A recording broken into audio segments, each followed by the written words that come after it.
ನಮಸ್ಕಾರ ಅಶ್ವವೇಗ ಡಿಜಿಟಲ್ಗೆ ಸ್ವಾಗತ. ನಾನು ಡಯನಾ ಕೂರ್ಗ್.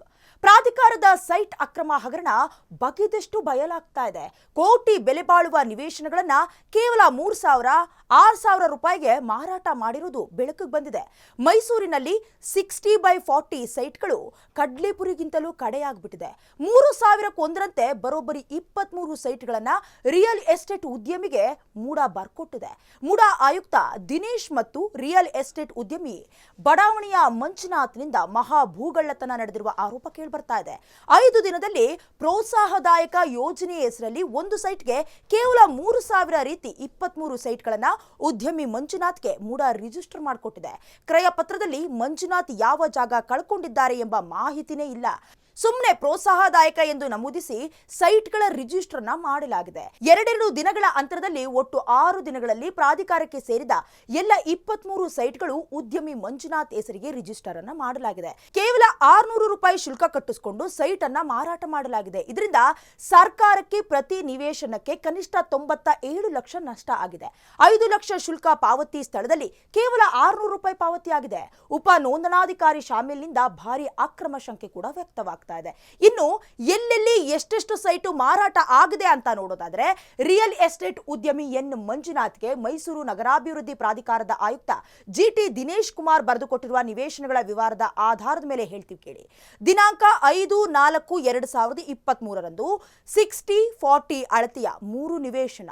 ಇನ್ನು 6/4/2023 60/40 ಅಳತೆಯ 3 ನಿವೇಶನ.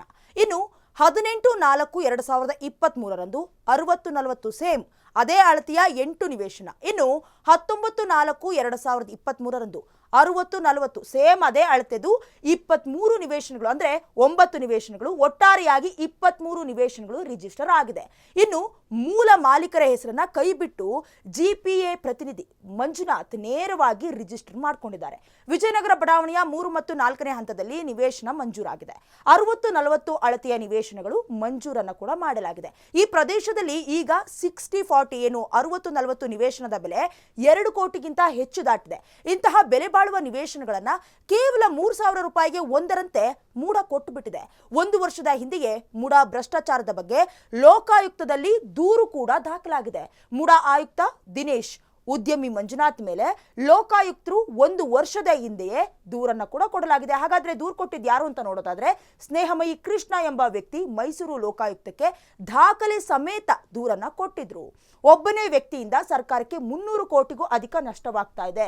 ಮೈಸೂರು ನಗರಾಭಿವೃದ್ಧಿ ಪ್ರಾಧಿಕಾರದ ಆಯುಕ್ತ ಜಿಟಿ ದಿನೇಶ್ ಕುಮಾರ್, ವಿಶೇಷ ತಹಶೀಲ್ದಾರ್ ಶಿವಕುಮಾರ್, ಹೆಚ್ಚುವರಿ ಜಿಲ್ಲಾ ನೋಂದಣಾಧಿಕಾರಿ ಕಾವ್ಯ, ರಿಯಲ್ ಎಸ್ಟೇಟ್ ಉದ್ಯಮಿ ಎನ್ ಮಂಜುನಾಥ್ ವಿರುದ್ಧ ದೂರನ್ನ ದಾಖಲು ಮಾಡಿಕೊಳ್ಳಲಾಗಿದೆ. ಪ್ರಾಧಿಕಾರದ ಸದಸ್ಯರು, ಅಧಿಕಾರಿಗಳು, ನೌಕರರು ಮತ್ತು ತಪ್ಪಿತಸ್ಥರ ವಿರುದ್ಧ ಕಾನೂನು ಕ್ರಮಕ್ಕೆ ಒತ್ತಾಯಿಸಿ ದೂರನ್ನ ನೀಡಲಾಗಿತ್ತು. ಹಾಗೆ 150 ಪುಟದ ದಾಖಲೆ 1 ವರ್ಷದ ಹಿಂದೆಯೇ ಕೊಟ್ಟಿದ್ರು.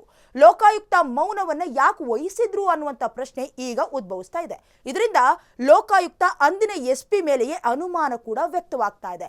ಎಲ್ಲಾ ದಾಖಲಾತಿ ಇದ್ರೂ ಕೂಡ ಒಂದೇ ಒಂದು ನೋಟಿಸ್ ಕೊಡುವಂತ ಕೆಲಸವನ್ನ ಕೂಡ ಲೋಕಾಯುಕ್ತರು ಯಾಕೆ ಮಾಡಲಿಲ್ಲ? ಈ ರೀತಿಯ ಪ್ರಶ್ನೆ ಕೂಡ ವ್ಯಕ್ತವಾಗ್ತಾ ಇದೆ. ಒಟ್ಟಾರೆಯಾಗಿ ಮೂಡಾ ಹಗರಣಕ್ಕೆ ಸಂಬಂಧಪಟ್ಟಂತೆ ದಿನಕ್ಕೊಂದು ತಿರುವನ್ನ ಪಡ್ಕೊಳ್ತಾ ಇದೆ. ಇದ್ರ ಬಗ್ಗೆ ನಿಮ್ಗೆ ಏನ್ ಅನ್ಸುತ್ತೆ? ಕಾಮೆಂಟ್ ಮಾಡಿ. ಹಾಗೆ ನೋಡ್ತಾರೆ ಅಶ್ವವೇಗ ಡಿಜಿಟಲ್.